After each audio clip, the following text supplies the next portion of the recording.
now, in the last lecture we have discussed about the male reproductive system and we have talked about the reproductive organs. So we have particularly talked about the primary sex organ in males, that is testes.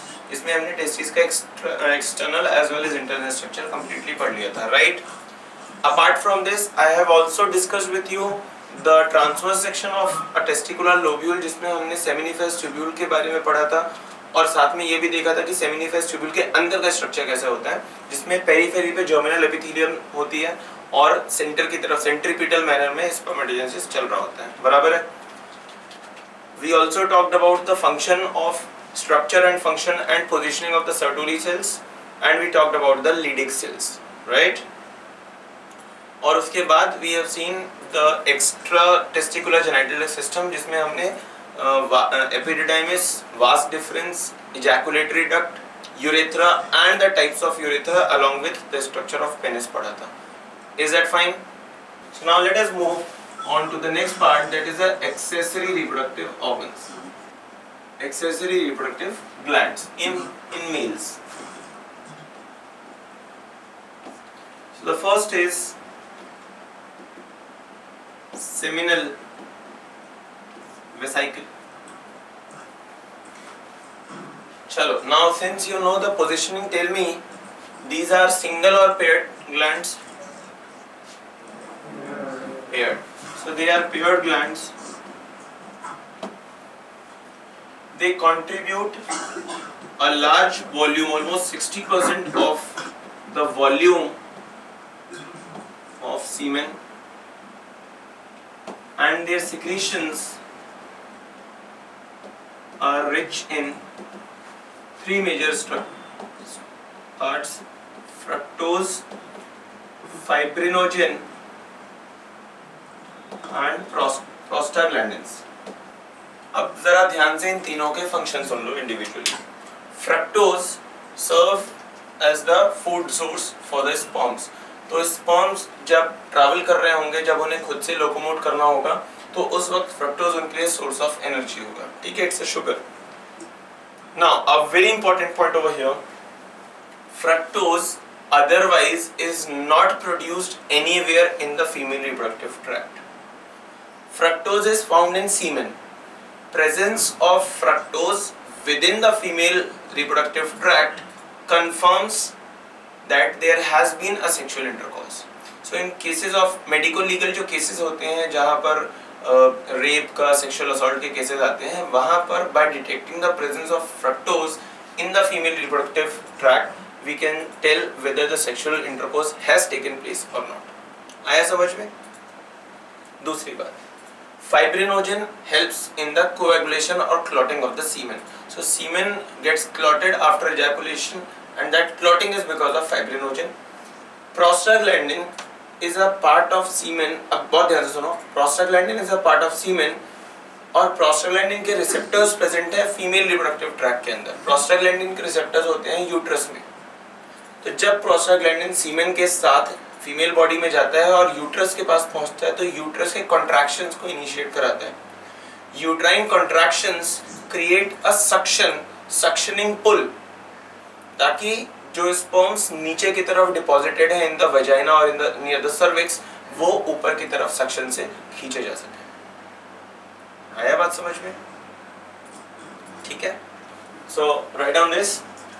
इसमें यहाँ पे note में लिख लो, fructose is not secreted within the female reproductive tract. Fructose is not secreted within the female reproductive tract. That is, the presence of fructose within the female reproductive organ, within the female reproductive tract, the presence of fructose within the female reproductive tract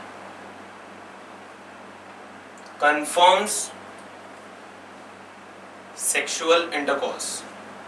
Confirms sexual intercourse. Full stop वहीं पे लिख लेना. Fructose act as a source of energy for sperms. Fructose act as a source of energy for sperms.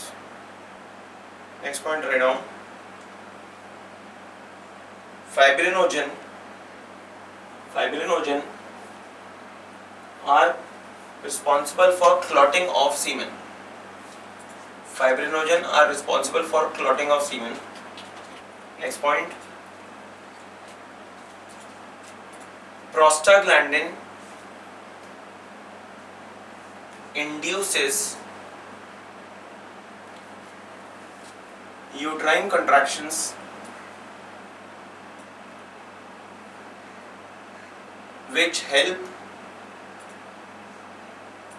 the sperm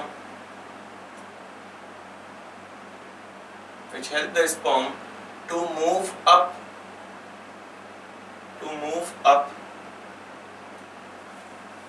with the suctioning pull of the uterus.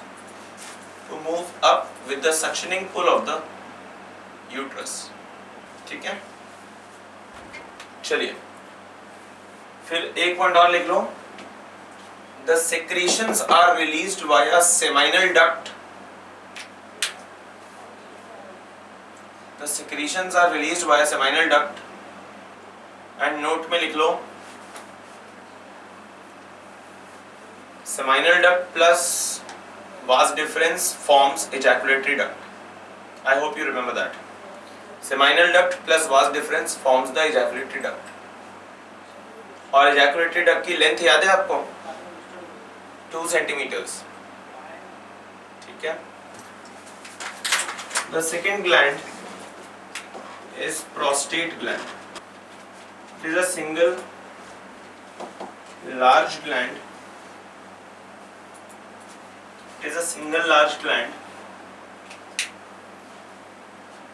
Present below the bladder around the prostatic urethra.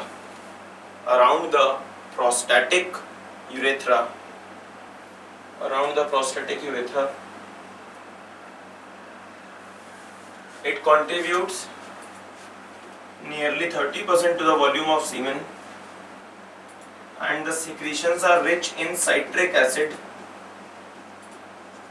calcium ions, etc. The secretions contain citric acid, calcium ion, etc. ठीक है. अब did I tell you about the benign prostate hypertrophy? No? Okay. Listen. Yashpal बोला था क्या?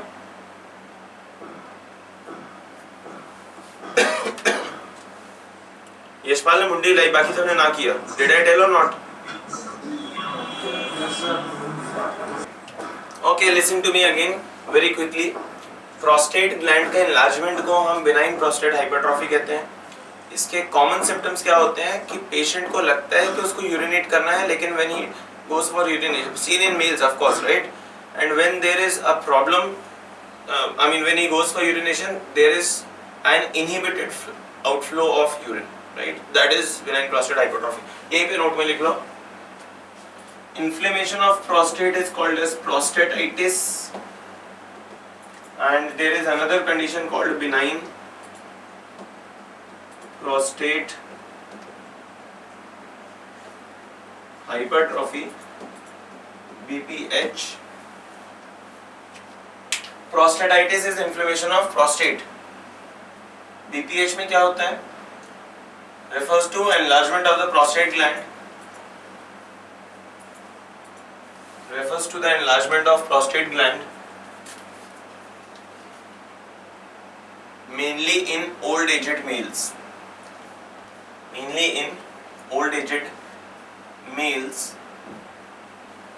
Symptoms include interrupted outflow of urine,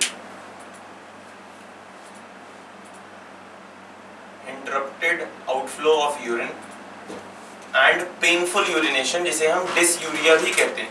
कुछ याद आया? Dys prefix अगर लगा हो, dys that means painful. Dyspnea, dysphagia, dysphonia, dysuria, painful urination. The third gland is Cowper's or bulbourethral gland. They are small paired glands present at the junction of prostatic and membranous urethra. Present at the junction of prostatic and membranous urethra. If you remember, I told you कि इसके जो secretions होते हैं वो alkaline mucoid secretions होते हैं. Fructose नहीं होता, कैल्शियम नहीं होता, कुछ बहुत उसमें important ingredients नहीं है. It just contributes to the liquidity of the semen. That is one. Second, it is an alkaline fluid. तो ये जो membranous urethra होती है वहाँ पे जो अगर वहाँ पे कोई यूरिन का retention है तो उसकी वजह से जो एसिडिटी होगी उसको न्यूट्रलाइज करने में हेल्प करता है. ठीक है. Also act as a lubricating fluid to prevent friction during copulation. ये तीन इसके functions हैं. तो लिख लीजिए first, मतलब next point लिखो. It secrete an alkaline viscous fluid which contribute to the volume of semen. Full stop. It help in neutralizing the acidity of urethra. Full stop.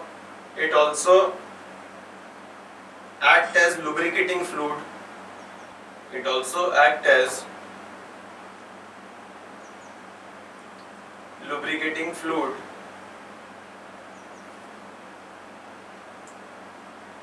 to prevent friction during copulation. To prevent friction during copulation. COPULATION. ठीक है. So these are the three glands. Now let us talk about the composition of semen. Put on a heading semen. Nearly 2 to 4 milliliter of semen is released per ejaculation, and per ejaculate the total number of sperms is around 200 to 300 million. So there are about 200 to 300 million sperms per ejaculate. The pH is slightly alkaline, 7.2 to 7.7, and of course it contains all those secretions. Calcium ions होंगे, citric acid होता है, fibrinogen, fructose, prostaglandins, वो सब कुछ present है जो भी अभी हमने पढ़ा था तीनों ग्लैंड के सेक्रेशंस में. Right now any question anybody? Okay. Now कुछ टर्मिनोलॉजीज हैं related with the low sperm count, तो लिख लो वहां पे, चाहे तो अलग से नोट में लिखो. Oligospermia refers to the low sperm count. Commonly sperm count below 20 million leads to sterility. ठीक है, तो 20 million के नीचे तो बिल्कुल भी नहीं होना चाहिए, बाकी anything above 20 million is fine. Now एक और बात होती है कि ये जो sperms रिलीज होते हैं इनमें से at least 60% should have normal shape and size. That means they should possess normal morphology. और उसमें से minimum 40% के पास में vigorous motility होनी चाहिए, highly motile होने चाहिए. तो इससे फायदा क्या होता है? I mean this is to ensure कि fertilization takes place. That means they reach the site of fertilization. At the end एक ही fertilize कर पाएगा, पर जब इतने सारे रहते हैं तब जाकर के एक पहुंच पाता है. Survival of the fittest. याद आया कुछ? 3 Idiots मूवी तो आपने देखी होगी. Starts from there, right? ठीक है, तो ये हो गया. अब अगर ओलिगोस्पर्मिया समझ में आ गया, there is another term called as azoospermia which refers to no sperm in the semen. तो अगर semen में 0 sperm count है The condition is called as azoospermia. और अगर उनका शेप एंड साइज 60% से ज्यादा स्पर्म्स का शेप और साइज खराब है, डिफेक्टिव है, it is called as teratospermia. Defective shape and size.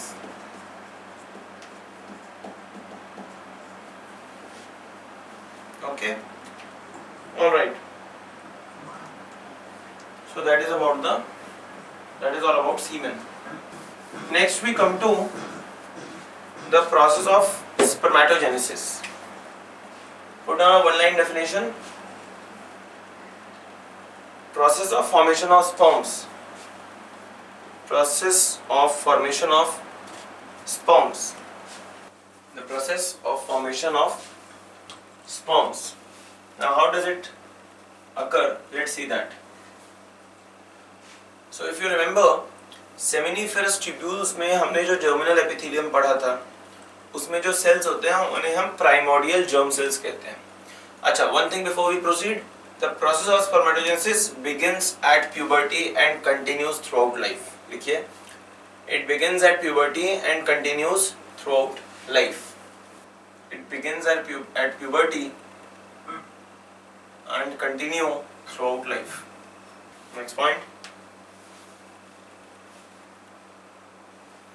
Now see,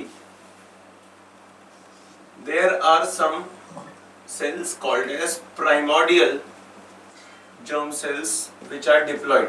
ये germinal epithelium के cells हैं, ठीक है. Now these cells undergo multiplication or division. They divide to form multiple cells called as spermatogonia. So what will be the ploidy level of spermatogonia? Diploid. Make sense? अब सारे के सारे spermatogonia जरूरी नहीं है कि स्पर्मेटोजेनेसिस कंप्लीट करें. कुछ स्पर्मेटोगोनिया होते हैं जो कि वापस से नए स्पर्मेटोगोनिया का फॉर्मेशन करते हैं. They divide two form more spermatogonia. कुछ स्पर्मेटोगोनिया होते हैं जो कि माइटोसिस और मियोसिस के थ्रू स्पर्मेटोजेनेसिस कंप्लीट करते हैं. ठीक. So on that basis, on the basis of their fate, इन्हें हम दो कैटेगरी में डिवाइड करते हैं, type A and type B. Type B spermatogonia are the ones जो कि स्पर्मेटोजेनेसिस करते हैं. सो लेट्स फॉर कंसीडरेशन से that this is type A which will continue to divide and form more spermatogonia, and type B which undergo spermatogenesis. क्या ये बात आपको समझ में आती है? So an important point with respect to all the national entrances is this, that type B spermatogonia only can undergo spermatogenesis, not in MHCT but in all the other national entrances. तो अब ये type B spermatogonia जो है ये क्या करेगा वो देखिए. Now this spermatogonia undergo mitosis to form primary spermatocytes, and these primary spermatocytes are also diploid cells. Now it is this primary spermatocyte that each of these undergo first meiotic division, which is the reductional division, leading to the each of the primary spermatocyte leading to the formation of two secondary spermatocyte. Make sense? So one primary spermatocyte leads to the formation of a haploid secondary spermatocyte. How many? 2. तो एक से बन गए 2. ठीक, या चलो यहाँ पे बना ही लेते हैं. So these are the two secondary spermatocytes which are haploid. Please understand and note this, कि they are haploid. Now the secondary spermatocyte again undergo second meiotic division, which is the equational division, leading to the formation of two more cells called as spermatids, which are also haploid. तो एक primary spermatocyte से total कितने spermatids बन रहे हैं? 4। ये question आता है। ये क्वेश्चन इसलिए नहीं आता है कि ये बड़ा कठिन है या इंपॉर्टेंट है, ये क्वेश्चन इसलिए आता है बिकॉज oogenesis जब हम पढ़ेंगे तो आपको समझ में आएगा कि वहां पर एक प्राइमरी oocyte से सिर्फ एक ही oocyte बनता है। तो there it becomes a big question. तो इसलिए कैसा क्वेश्चन आता है, correct statement, incorrect statement, fill in the blanks के फॉर्म में कभी कभी क्वेश्चंस आते हैं। तो a primary spermatocyte lead to the formation of dash many spermatids while a primary oocyte lead to the formation of dash many oocytes। तो कुछ लोग 4 मार्क कर देते हैं, कुछ लोग 1 मार्क कर देते हैं, 4 मार्क कर that way, getting the point. And then अब ये जो स्पर्मेटिड है ये एक नॉर्मल हैप्लॉइड सेल की तरह है जिसमें what all structures will be there. एक न्यूक्लियस होगा, कॉमन स्ट्रक्चर्स की बात कर रहे हैं, कुछ सेंट्रियोल्स हो सकते हैं, माइटोकॉन्ड्रिया होगा, गोल्गी कॉम्प्लेक्स या गोल्गी बॉडीज होंगी, एक्सेट्रा। बराबर है। Now this spermatid undergoes maturation and gets converted into spermatozoa. They get converted into spermatozoa. So one primary spermatocyte leads to the formation of 4 spermatozoa. और ये spermatozoa जाकर के Sertoli cells के head में embedded हो जाते हैं। अगर आपको याद हो, सर्टोली सेल्स में एम्बेडेड होते हैं और वहां से नरिशमेंट गेन करके फर्दर मैच्योरेशन अचीव करते हैं। Now from this to this how does that process take place. एक स्पर्म या स्पर्मेटोजोआ का अगर आप स्ट्रक्चर देखो तो it consist of an oval और triangular head containing a nuclei, और उसके एंटीरियर सरफेस पर यहां पर एक लेयर होती है, कवरिंग होती है, जिसको हम कहते हैं एक्रोसोम।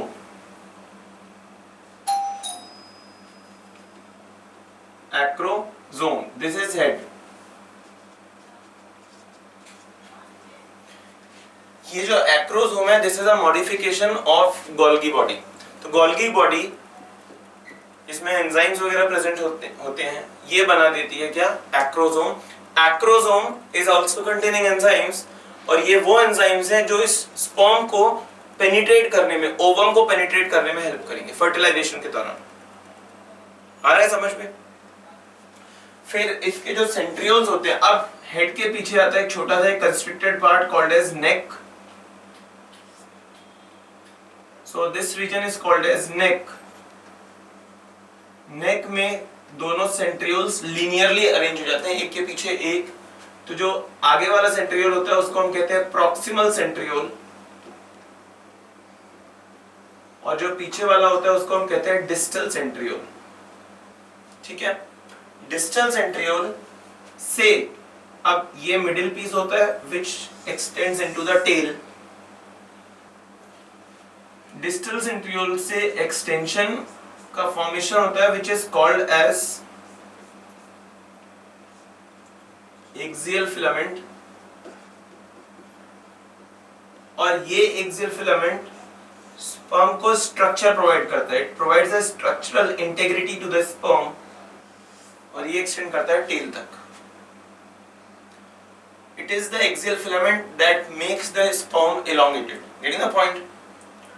और जितने भी माइटोकॉन्ड्रिया प्रेजेंट होते हैं वो सारे के सारे माइटोकॉन्ड्रिया स्पाइरल अरेंजमेंट के फॉर्म में स्पाइरली अरेंज हो जाते हैं एक्सियल फिलामेंट के चारों तरफ। They get arranged around the axial filament in the spiral manner. This pattern of arrangement of mitochondria is called as nebenkern. The spiral arrangement of mitochondria. This is mitochondria, and this region is called as middle piece. this part is called as middle piece and then this is called as tail. कुछ बात समझ में आया? क्या हुआ, कैसे हुआ, क्यों हुआ? ठीक है. So that is the structure of a sperm or spermatozoa. I have also taught you कि ये कैसे उसमें elongate हुआ and it takes place over here during this process. This process of maturation of spermatid to form spermatozoa is called as spermiogenesis. The process is called as spermiogenesis. यहाँ से यहाँ वाला जो स्टेप है, लास्ट के जो steps हैं जिसमें कि राउंडेड स्पर्मेटिड इलोंगेटेड स्पर्मेटोजोआ में कन्वर्ट हो रहा है, इसे हम स्पर्मियोजेनेसिस कहते हैं. ठीक है. एक और आखिरी बात, प्राइमरी स्पर्मेटोसाइट से सेकेंडरी स्पर्मेटोसाइट के फॉर्मेशन को हम कहते हैं ग्रोथ फेज. इसके पहले के फंक्शन स्टेजेस को हम कहते हैं मल्टीप्लिकेशन फेज और इसके बाद वाले स्टेजेस को हम कहते हैं मैचुरेशन फेज. राइट? आया समझ में? Any questions anybody? Please ask it. हाँ निकेत, एक मिनट रुको बेटा, बोलो. तो एक्रोसोम की लेयर रहती है कि वो ट्यूबुलर फॉर्म में रहता ड्यूरिंग फर्टिलाइजेशन और रप्चर होके फिर नहीं लेयर फॉर्म एक्रो, हाँ मतलब of course it is in a form of a vesicle, तो ये सामने की तरफ होता है और रप्चर नहीं करता है, इट रिलीजेस. राइट? इनफैक्ट चलो एक और बात यहीं पे रिलेटेड है, मैं आपको बता देता हूँ कि क्योंकि एक्रोसोम वास्ट डिफरेंस में जब होता है, मतलब एपिडिडाइमिस और वास्ट डिफरेंस में जब होता है, वहां पर ये एक्रोसोम अपने एंजाइम्स जो कि वो बाद में यूज करेगा फीमेल बॉडी के अंदर फर्टिलाइजेशन के लिए, इन एंजाइम्स को, हाँ Niket what you are asking से, एक्रोसोम की लेयर याद आ गया. तो मैं ये कह रहा था कि अब जब ये स्पर्म मेल बॉडी के अंदर एक्स्ट्रा टेस्टिकुलर जेनिटल सिस्टम के थ्रू पास हो रहा होगा, तो ये अपने एंजाइम्स को वेस्ट ना कर दे. For this purpose what nature does, epididymis में कुछ सिक्रीशंस रिलीज होते हैं जो कि इसके बाहर मतलब एक्रोसोम के ऊपर एक कवरिंग कर देते हैं, कोटिंग कर देते हैं, ताकि एक्रोसोम के एंजाइम्स वेस्ट ना हो, एक्सेसिवली या अनवांटेडली रिलीज ना हो जाए. Getting the point? तो बेसिकली आपने क्या किया, आपने स्पर्म की पेनिट्रेटिंग एबिलिटी को कम कर दिया. Make sense? This process which takes place within the male body is called as decapacitation of sperms. हमने उसकी कैपेसिटी को कम कर दिया, डिकैपेसिटेट कर दिया. फिर जब ये फीमेल बॉडी के अंदर जाता है तो वहां पे एसिडिटी रहती है, उस एसिडिटी की वजह से वो कवरिंग हट जाती है. This process is called as capacitation of sperms and now the acrosome gets open and now it will release the enzymes wherever required. तो फीमेल बॉडी के अंदर जाकर के पहला जो स्टेप होता है स्पर्म्स के साथ में वो ये होता है कि they undergo capacitation and then only fertilization can take place. तो अगेन इस पे भी बच्चों को बहुत कंफ्यूजन होता है कि कैपेसिटेशन मेल बॉडी में होता है, डीकैपेसिटेशन फीमेल बॉडी में होता है. Please don't get confused. Male body में एंजाइम्स वेस्ट ना हो इसलिए हमने उसको कवर कर दिया एक्रोसोम को, this is called as decapacitation. Female body में क्योंकि हमें वो चाहिए एंजाइम्स इसलिए वहां पे कैपेसिटेशन होता है. ठीक है, क्लियर है सबको? चलिए, एनी अदर क्वेश्चन? हाँ बेटा, पहले ये बना लो फिर बता दो.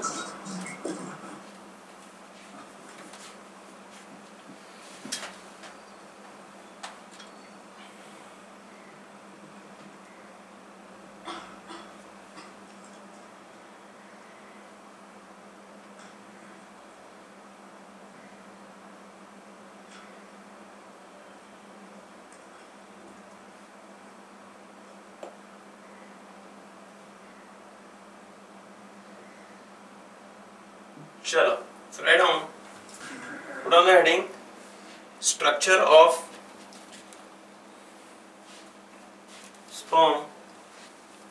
write down structure of sperm और इसमें लिखिए it consists of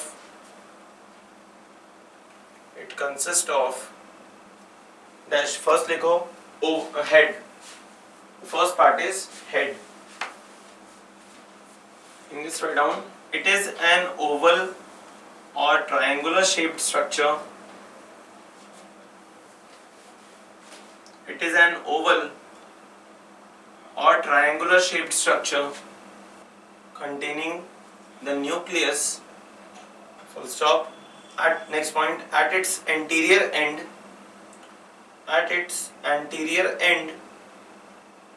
acrosome is present. In bracket write down modification of Golgi body. Acrosome is present.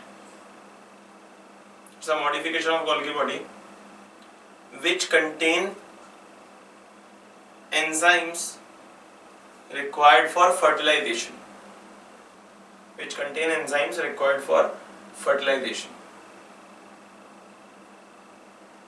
Now write a note to prevent wastage of acrosomal enzymes,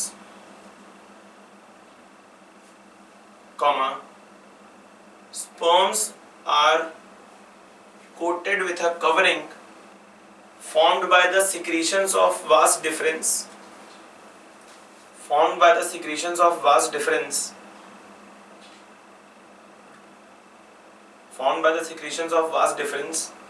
Within the male body. This is called decapacitation of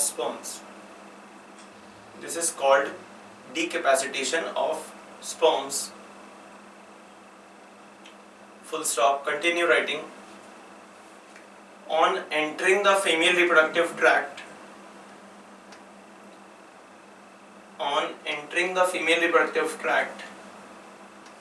the sperm undergo capacitation.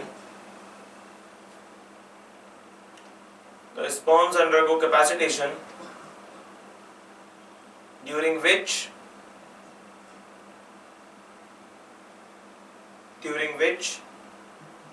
the protective covering is dissolved or removed. Full stop. अब आया आपको समझ में? There was a child asking for decapacitation. बेटा, did you understand? Okay. फिर लिखो second part, neck. Head के बाद लिखो neck. It is a narrow constricted part.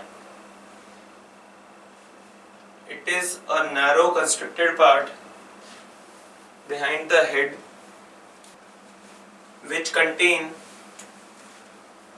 proximal and distal centrioles.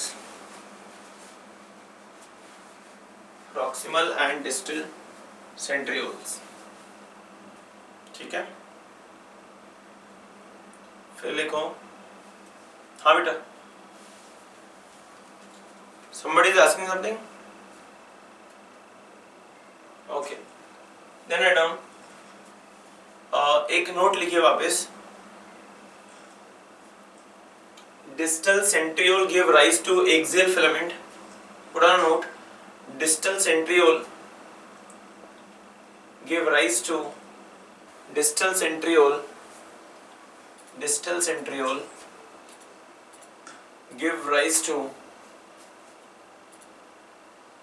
an axial filament which provide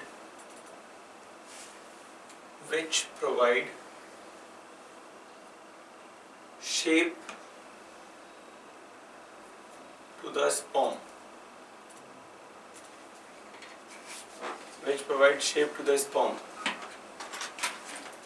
As it passes through middle piece and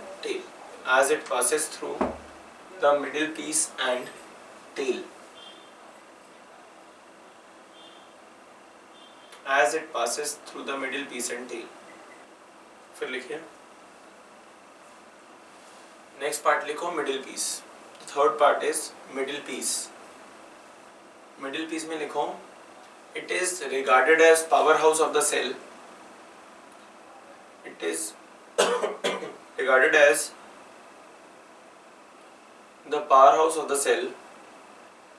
as it contain spirally arranged mitochondria. Spirally arranged mitochondria. Full stop. This pattern of arrangement is known as Nebenkern. Nebenker. Nebenkern. Fourth part ले लो, tail में लिख लो, it provide whiplash movement. It provide whiplash movement which help the sperm to move.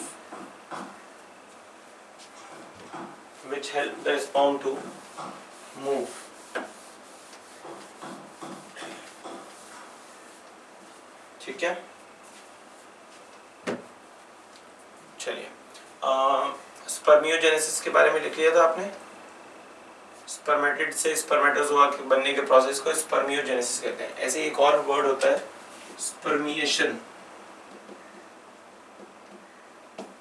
तो जब mature होने के बाद में, जब सेमिनिफेस ट्यूब्यूल्स में से स्पर्म्स मैच्योर होने के बाद सर्टोली सेल से नरिशमेंट गेन करने के बाद जब स्पर्म्स सेमिनिफेस ट्यूब्यूल के बाहर आते हैं, यानी कि रेडी टेस्टिस में आते हैं, तब प्रोसेस कॉल्ड एज स्पर्मिएशन। सो स्पर्मिएशन के बारे में लिख लो, release of sperms from the seminiferous tubule. Okay?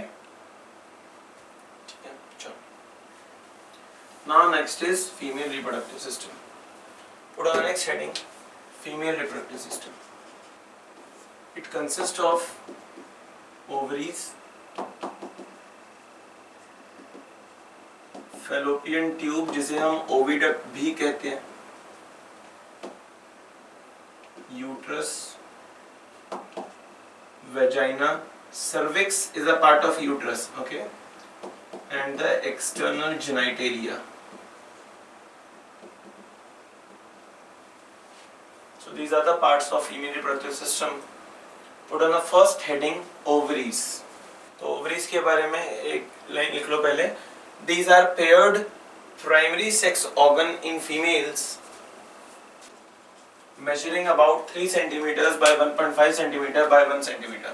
3 centimetre long होती है, 1.5 सेंटीमीटर ब्रॉड होती है and 1 centimeter थिक होती है. So these are paired primary sex organs in female, measuring 3 centimeter by 1.5 by 1 centimeter. फिर लिख लो, they secrete two hormones.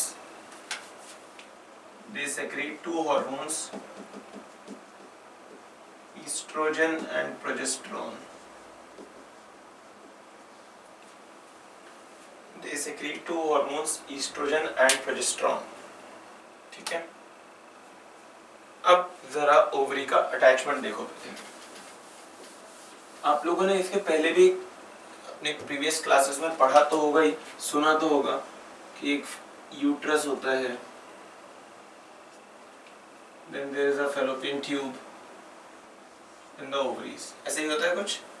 तो आप एंड ये सब कुछ कहाँ प्रेजेंट होता है? पेल्विक कैविटी में. So you know it is guarded with in the hip bone. Hip bone में इलियम वाला जो पार्ट होता है ना ऊपर का, वो that forms the entire pelvic girdle. ठीक है, पेल्विक कैविटी.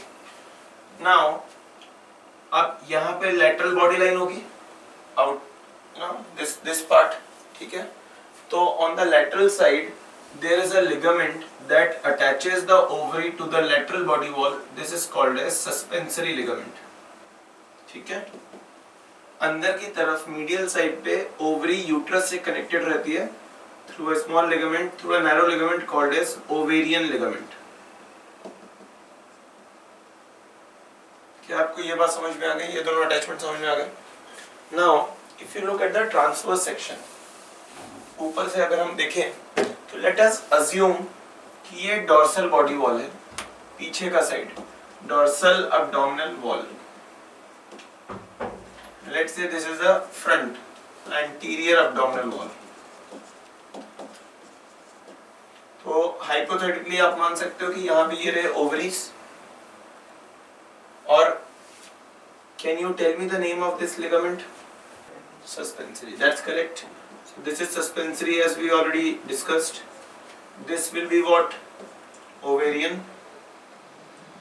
अब रही बात पीछे की, तो पीछे की तरफ पेरिटोनियल फोल्ड होता है. पेरिटोनियम आपको याद है? The one which a thick blanket like covering that surrounds or protects your entire viscera. तो उस पेरिटोनियम की कवरिंग होती है, और ये काफी एक्सटेंसिव कवरिंग होती है, मतलब पूरा ऐसे प्रेजेंट होता है like this. अब यहीं पर ओवरी, फिर यहाँ फैलोपियन ट्यूब आ जाएगा, और यहाँ बीच में यूट्रस आ जाएगा. तो same structure, this entire part is called as broad ligament.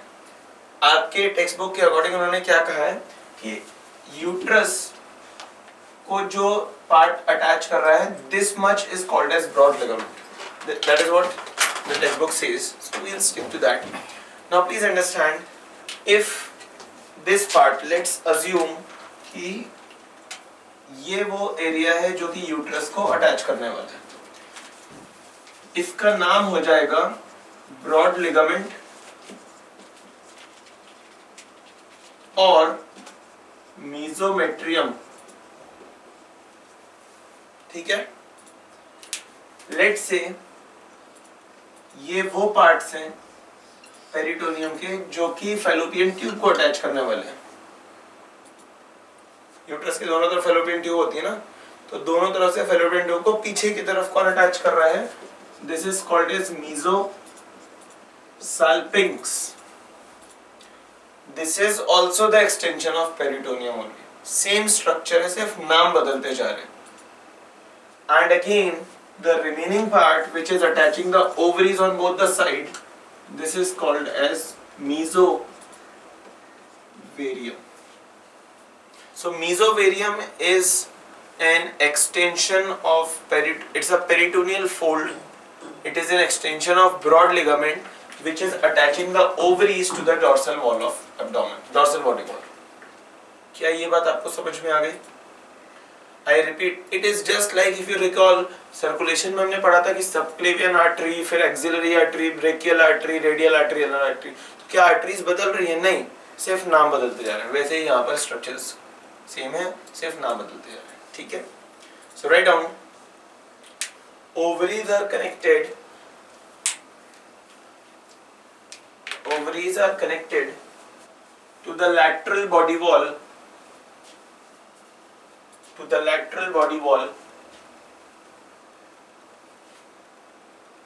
through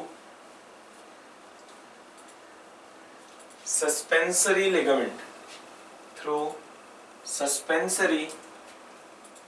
ligament, comma, to the uterus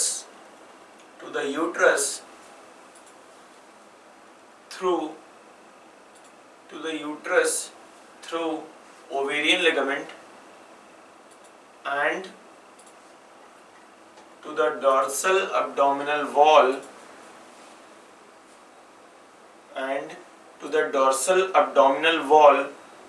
through a peritoneal fold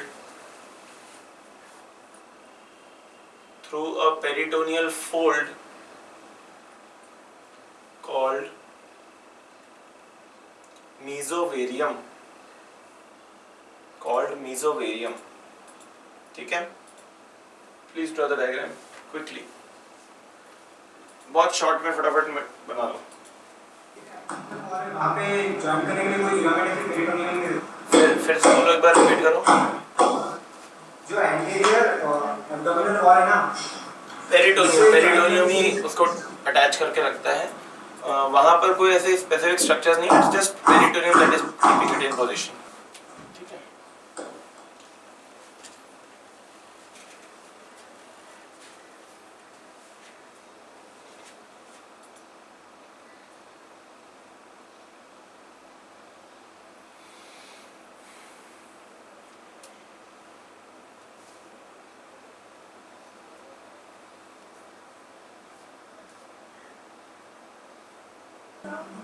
हाँ बेटा,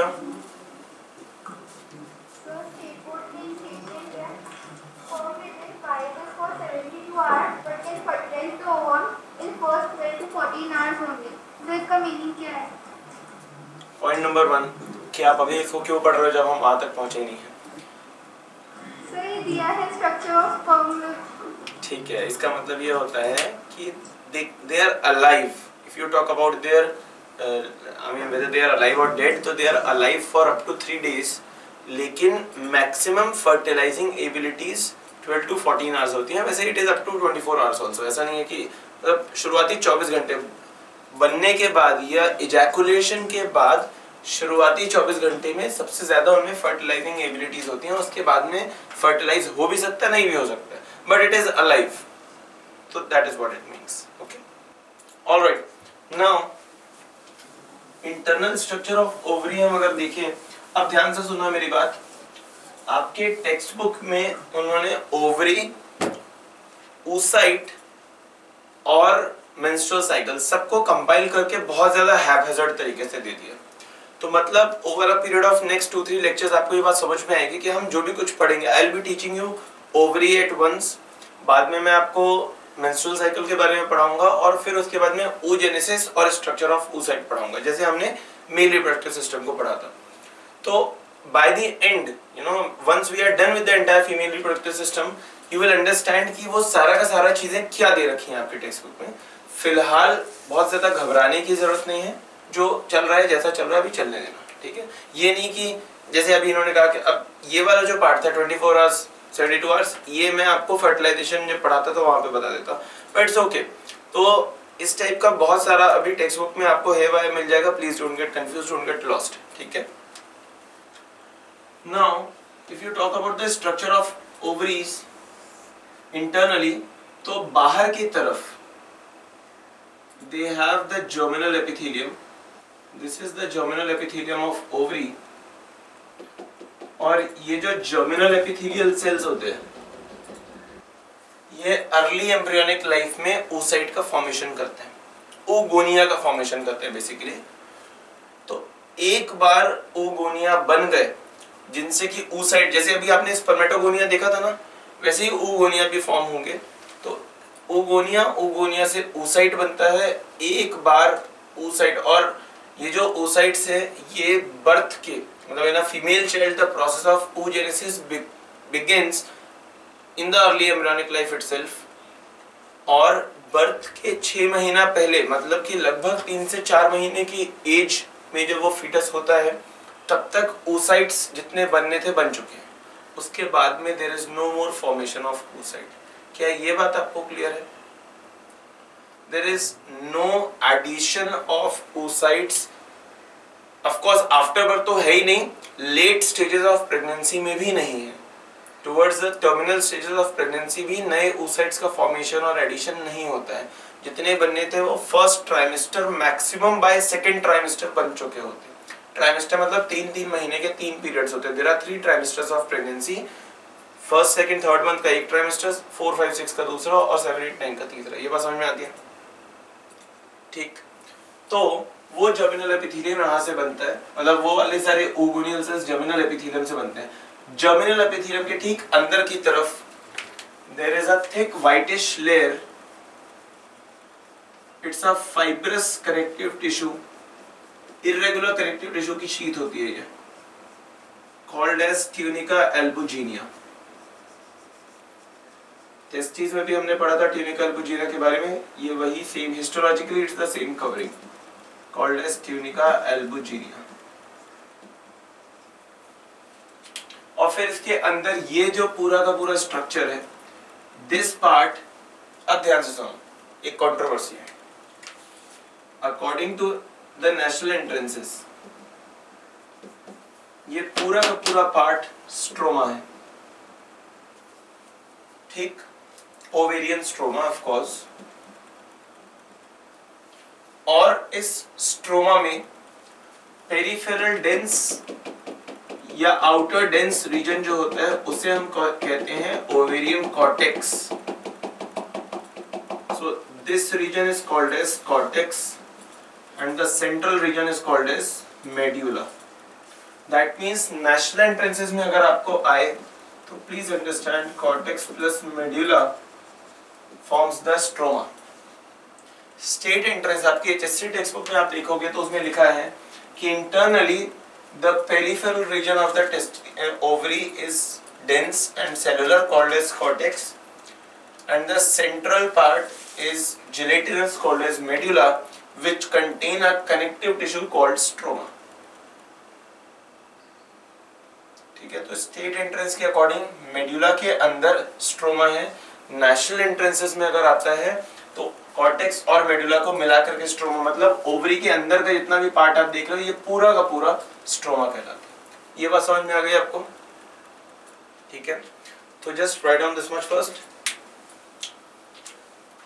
देखिए,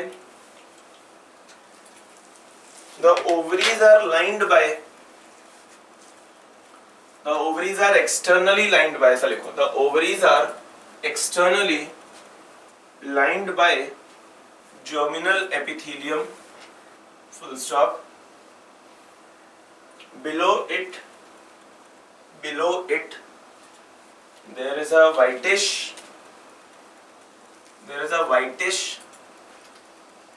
layer of connective tissue. There is a whitish layer of connective tissue called, connective tissue का type अगर लिखना है तो लिख लो dense irregular connective tissue. Whitish layer of dense irregular connective tissue called tunica albuginea. Next point, inner to the tunica albuginea,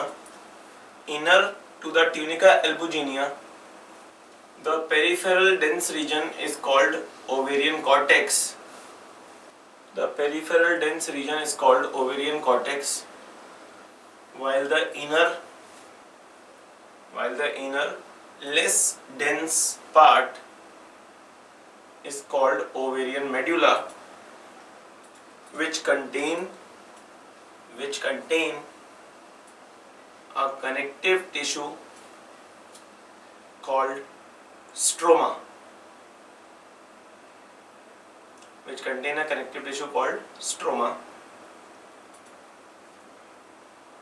अब एक अलग से नोट लिखिए, एक्सेप्शन लिख लीजिए फॉर नेशनल एंट्रेंसेस। तो सिर्फ वही बच्चे लिखे जो नेशनल एंट्रेंस देने में इंटरेस्टेड हैं, वैसे तो आप सभी को देना चाहिए। तो उसमें लिख लो कि ovarian cortex plus ovarian medulla is together called stroma. ठीक है, तो this is as of now the structure of ovary. यहाँ पर बाकी का जो भी कुछ पार्ट आएगा वो सब हम लेटर ऑन पढ़ेंगे। ये डायग्राम बनाने की जरूरत नहीं है, it's very easy and very obvious. तो इसलिए let us move on. The next is fallopian tube or oviduct. Fallopian tubes or the oviduct. Now see, uterus and the fallopian tube. ये रहा ovary. तो ovary is physically not attached to the fallopian tube. ये बात आपको समझ में आती है? Ovary physically attached नहीं होती है fallopian tube से. Now the entire fallopian tube has got three parts. First, second, third. The first part is a narrow tubular structure जो कि यूट्रस को सेकेंड पार्ट से जोड़ता है. This is called as isthmus. This isthmus is lined by ciliated columnar epithelium जो कि gametes के movement में हेल्प करता है.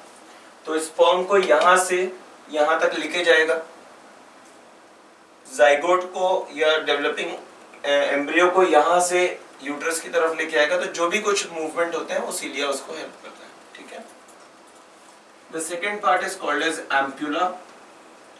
Ampulla is the swollen part. So it is a swollen part called as ampulla. The junction of ampulla and isthmus is the most common site of fertilization. Preferred site for fertilization. ठीक है. And then the third part is called as infundibulum.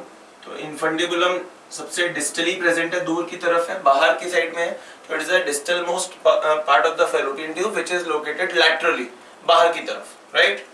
Now it is a funnel shaped structure which is having some finger like projections called fimbriae,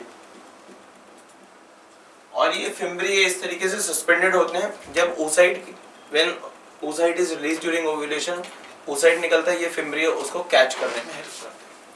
so it's a funnel like, यहाँ पे एक छोटी सी opening होती है, उसके through ये अंदर घुस जाता है। आया बात समझ में? पक्का? So write down. Total length approximately 10 to 12 centimetres long. एक बात और सुन लो ध्यान से, ये आप सामने से ऑब्जर्व कर रहे हो, इसके पीछे की तरफ अगर आपको याद हो तो पेरिटोनियल फोल्ड होता है जो कि फैलोपियन ट्यूब को डॉर्सल बॉडी वॉल से चिपका के रखता है, व्हिच इज कॉल्ड एज मीजोसैल्पिंक्स। याद आया? ठीक है, so write down. Fallopian tube के बारे में लिखिए, it is a 10 to 12 centimetre long, 10 to 12 centimetre long tubeless structure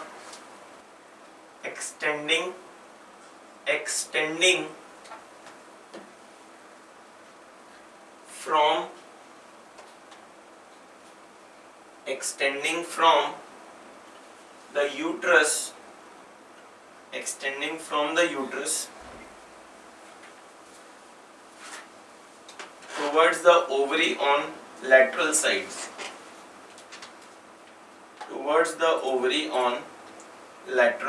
sides, Next point, it is attached to the dorsal abdominal wall.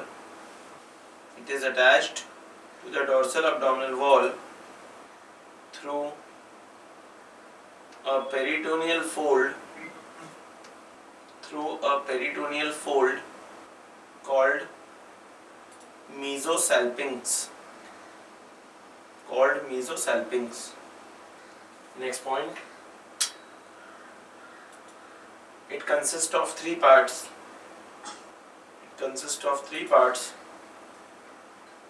The first is isthmus, isthmus, isthmus.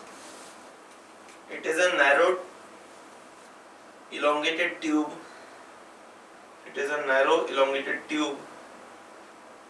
Lined by ciliated columnar epithelium extending between the uterus and ampulla.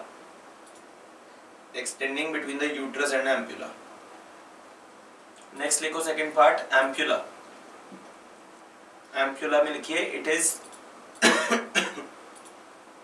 is a small wide part.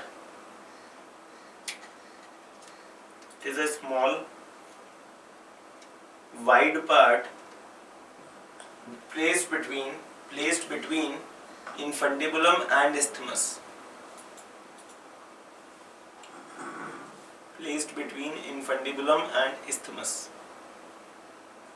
Put down a note here. Ampulo-isthmic junction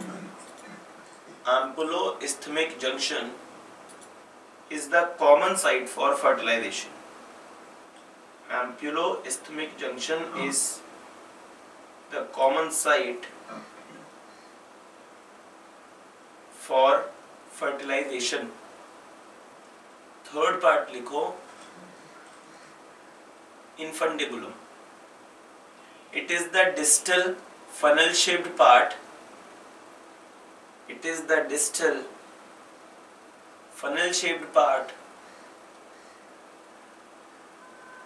Having finger-like projections.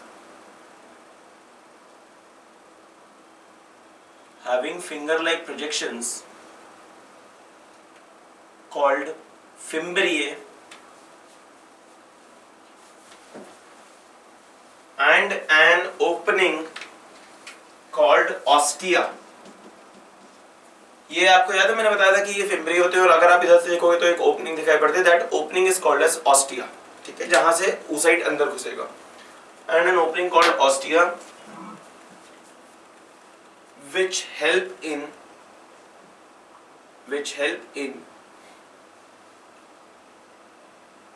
receiving the oocyte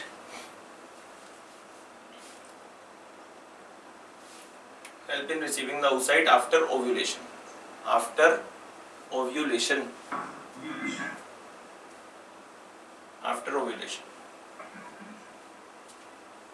ठीक है, clear है? Diagram बनाना है, बस इतना diagram बना लो, the 3 parts, very quick. हाँ,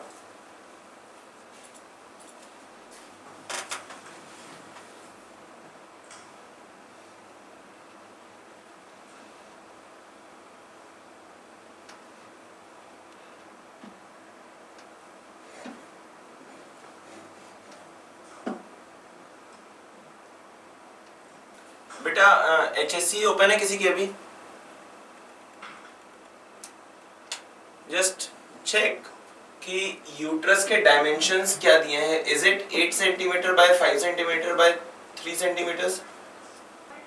2 दिया. Are we done? चलो, next is the uterus, regarded as womb, right? WOMB, है ना? तो यूट्रस के बारे में देखिए, it is a pear shaped structure measuring about 8 centimeter long, 5 centimeter broad and 2 centimeter thick. Like it's a pear shaped structure measuring about 8 centimeter by 5 centimeter by 2 centimeter. And it has got 3 parts. Please pay attention to the board. Uterus के 3 parts होते हैं. The first uppermost part, which is a dome-shaped structure, is called as fundus. तो fundus ये fallopian tube का attachment site है. fallopian tube जहाँ attach होती है उसके ऊपर के part को हम in general fundus कहते हैं. ठीक है? The middle larger part is regarded as body, and the lower narrow part is regarded as cervix. ठीक. Now, the wall of the uterus is formed of 3 layers. The outermost layer is formed of fibrous tissues. It is called as perimetrium. Right? The middle layer is formed of muscles, smooth muscles. बहुत ज़्यादा musculature होता है इसमें, so that it can contract to expel the baby out, right? This muscular layer is called as myometrium. Myo refers to muscle, metrium is uterus. And the innermost layer is formed of epithelial cells and is called as endometrium. आया बात समझ में? पक्का? So these are the 3 layers. Now cervix की अगर हम बात करें तो cervix opens into the vagina. So this is vagina. We'll talk about it a little after. तो cervix के पास 2 openings हैं. Hypothetically अगर आप देखो तो this is one opening of the cervix, this is the second opening. First opening, the upper opening of the cervix, मतलब cervix opens superiorly, the cervix open into the body of uterus, and inferiorly the cervix open into the cavity of vagina. बराबर? So the superior opening of cervix is called as internal os, and the inferior opening is called as external os. आया बात समझ में? ठीक है. So write down this much please. देखिए uterus में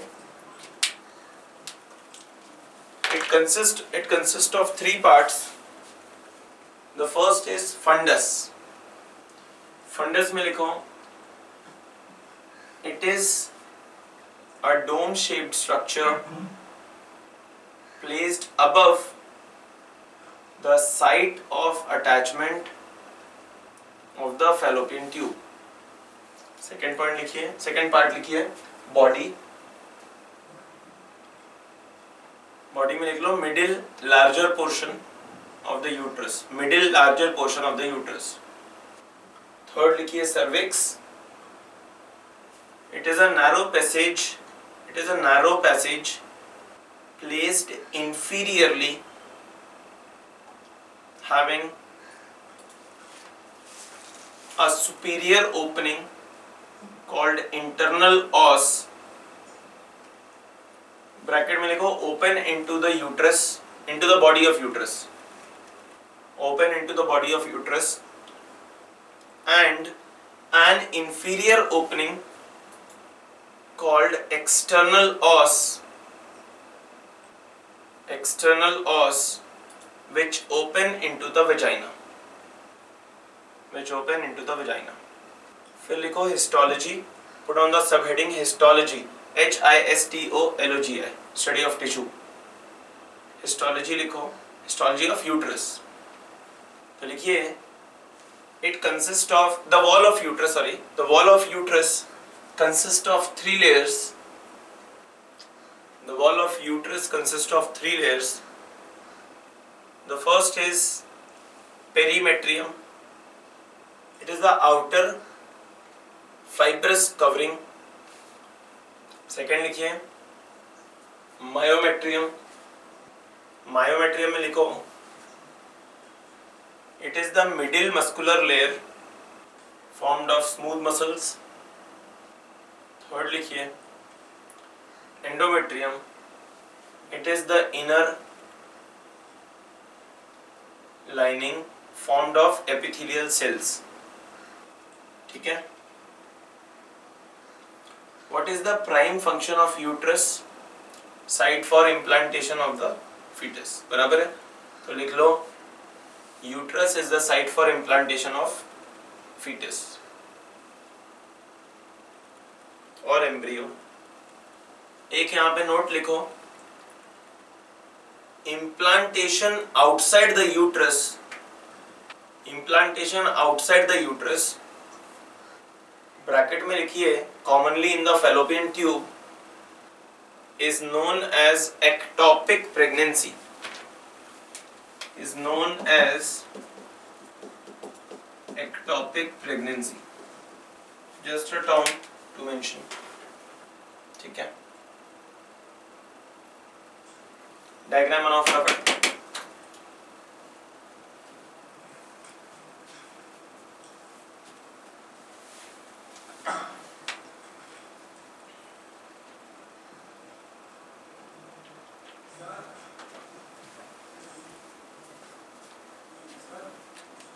sir पर ये इम्प्लांटेशन होने के लिए एंडोमेट्रियम का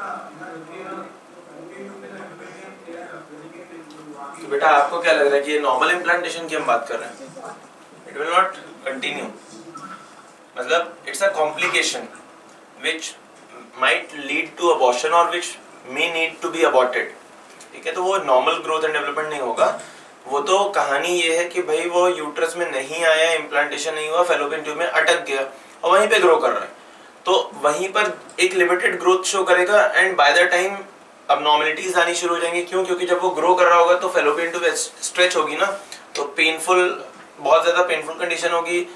सोनोग्राफी करेंगे उसमें पता चल जाएगा ectopic pregnancy, we might have to abort the child. ठीक है. It's not a normal condition.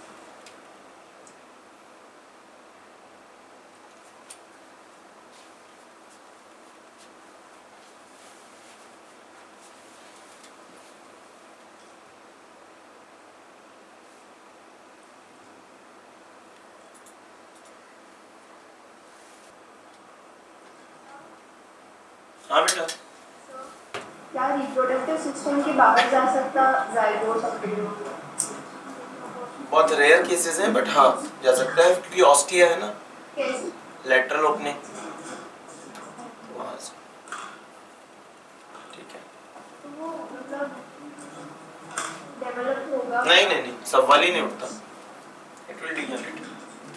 कुछ स्टेजेस 2-3-4 सेल स्टेज डेवलप होंगे मतलब it might reach to moral or something, बाद में degenerate हो जाएगा. So albumin-isthmic junction is common site of fertilization failure.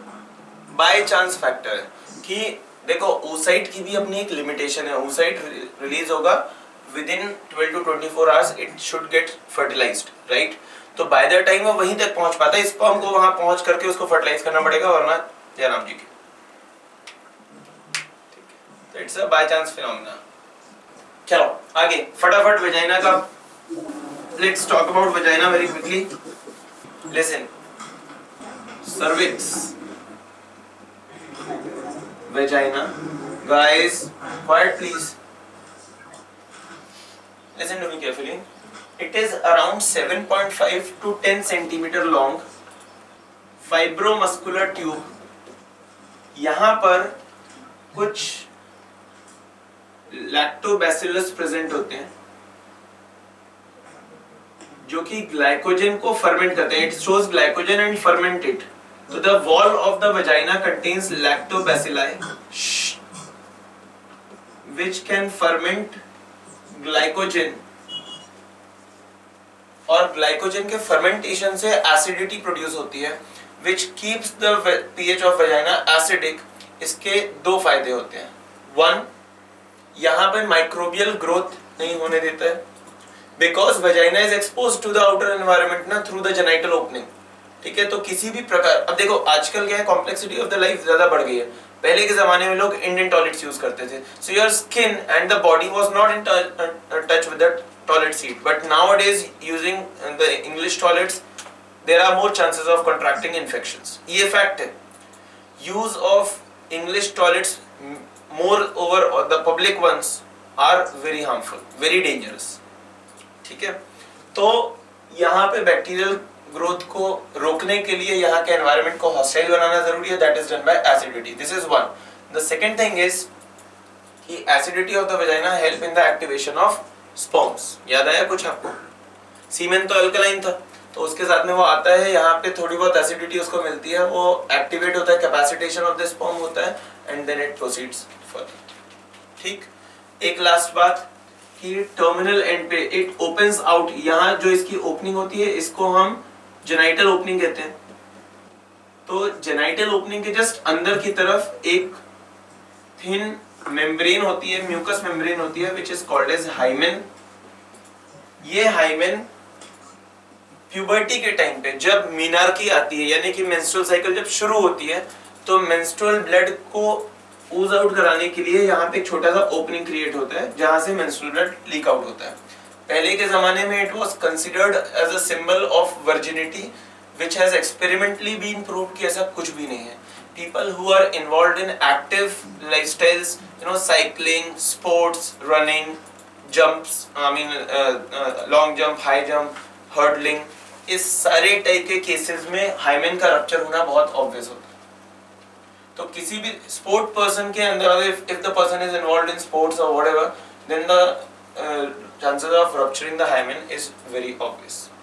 ठीक है, आजकल सर्जिकली आर्टिफिशियल हाइमेन भी लगा दिए जाते हैं and the surgery is called as hymenoplasty. ठीक है, तो ये अभी एक लेटेस्ट ट्रेंड चल पड़ा है, इसलिए मैंने आपको बताया बिकॉज कभी कहीं आया है कि हाइमेनोप्लास्टी क्या है. तो it is the surgical implantation of hymen. Got the point? ठीक है, चलिए, so write down. वजाइना के बारे में लिखिए. It is a 7.5 to 10 centimeter long. It is a 7.5 to 10 centimeter long fibromuscular tube. अच्छा, एक चीज और, sorry for the interruption. Penis में हमने क्या देखा था कि it is a common organ, मतलब urethra is a common site for the passage of semen as well as urine. यहाँ पे the function of vagina is what? It serves as the copulation canal. Point number one, मतलब for the deposition of semen it is the location. दूसरा, it serves as the birth canal. तो जब baby का birth हो रहा होगा तो उस वक्त क्या होगा, ये सर्विक्स और यूट्रस ऐसे डायलेट करता है and finally baby descends out via this. So this forms the birth canal. तो यही कोपुलेशन कैनाल का काम करती है, ये बर्थ कैनाल का काम करती है. इसका यूरिन आउटफ्लो से कोई कनेक्शन नहीं है. ठीक है, लिखिए, it is a 7.5 to 10 centimeters long fibromuscular tube which contain several lactobacilli. These bacteria ferment glycogen. Which produces acidity in the vagina to restrict microbial growth.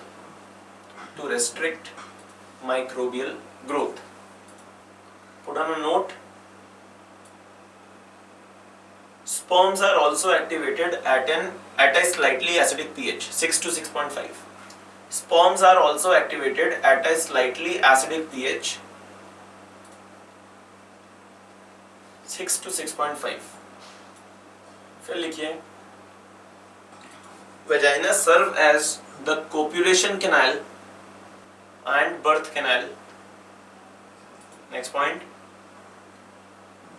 Inner to the external opening,